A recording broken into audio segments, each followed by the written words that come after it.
ভারতবর্ষে তো অনেক কিছুই খারাপ আছে এবং অনেক ভালোও আছে, কিন্তু সেই খারাপের মধ্যে যারা সবচেয়ে খারাপ আমার মনে হয় তার মধ্যে একটি হলো যে কাস্ট ডিসক্রিপেন্সিটা, যেটা হলো বিভিন্ন জাতিকে বৈষম্যভাবে হিসেবে ধরা, যে আমরা সবসময় এক সেটা দেখতে পাই না কেউ, কে মানুষ, আমরা সবাই মানুষ সেটা কেউ না দেখে এটা ভাবে কে শূদ্র, কে জেনারেল কাস্ট, কে ব্রাহ্মণ, কে এসসি, কে এসটি, এখন সেটা বেশি বিচার করে। এবং কিছু কিছু দলীয় নেতারা আছেন, কিছু কিছু পলিটিক্যাল দল আছে, এবং শুধু কিছু কিছু না, সারা ভারতবর্ষে এইটা এখন চলে যে এই এসসি এসটি বা এই কাস্টিজমটা নিয়ে ওরা বিভিন্ন পলিটিক্স করে, যেটা নিয়ে অনেক অশান্তিও হয়।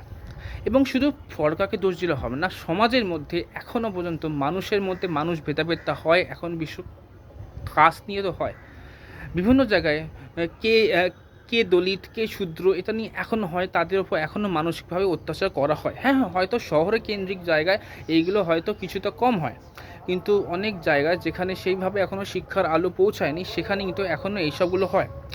এবং শুধু কাস্ট বলে নয়, মানুষ ভেদাভেদ এখন অনেক রকমভাবে হয়, মানে যেমন কে কালো কে ফর্সা, কে বড়লোক কে গরিব লোক, কে রোগা কে মোটা, এইগুলো তো হয়। এবং আরেকটা হয় হিন্দু মুসলিম, এখন নতুন বেরিয়েছে, কে মুসলিম কে হিন্দু, কে খ্রিস্টান কে শিখ, কে বৌদ্ধ কে জৈন, এখন এই জন্যই হচ্ছে। ভগবান কিন্তু আমাদের মানুষ হিসেবে তৈরি করেছে, আমরাই বানিয়েছি, কে হিন্দু কে মুসলিম কে খ্রিস্টান কে হিন্দু, মানে কে বৌদ্ধ কে জৈন, তা আমরাই বানিয়েছি। আমারও, আমার শরীরও যা আছে একটা খ্রিস্টান শরীরও তাই আছে, একটা মুসলিম শরীরও সেটাই আছে না, সেটা কেউ লক্ষ্য করবে না। এটাই হলো আমাদের ভারতবর্ষের সবচেয়ে বড় সমস্যা, যেটা আমাদের পাল্টানো খুবই দরকার, আর তার জন্য দরকার শিক্ষা।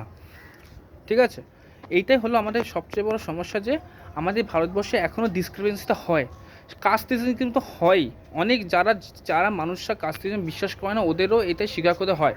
বিভিন্ন পরীক্ষাতে একটা এসসি এসটি, সে হয়তো সত্যিকারে গরিব নয়, সে বড় চাকরি করে, সেও কিন্তু এসসি এসটি থ্রু দিয়ে অনেক সুবিধা পেয়ে যায়, কিন্তু একটা জেনারেল কাস্ট যে গরিব সে কিন্তু সুবিধা পায় না। তো এইটার সমস্যা হয়তো অনেক মানুষের হয়, আমি কোনো এসসি এসটির এগেনস্টে বলছি না, ওদের হওয়া দরকার, ওরা ব্যাকওয়ার্ড থেকে সামনে আসুক, কিন্তু তার মানে এই নয় যে যারা গরিব ওদের করা উচিত।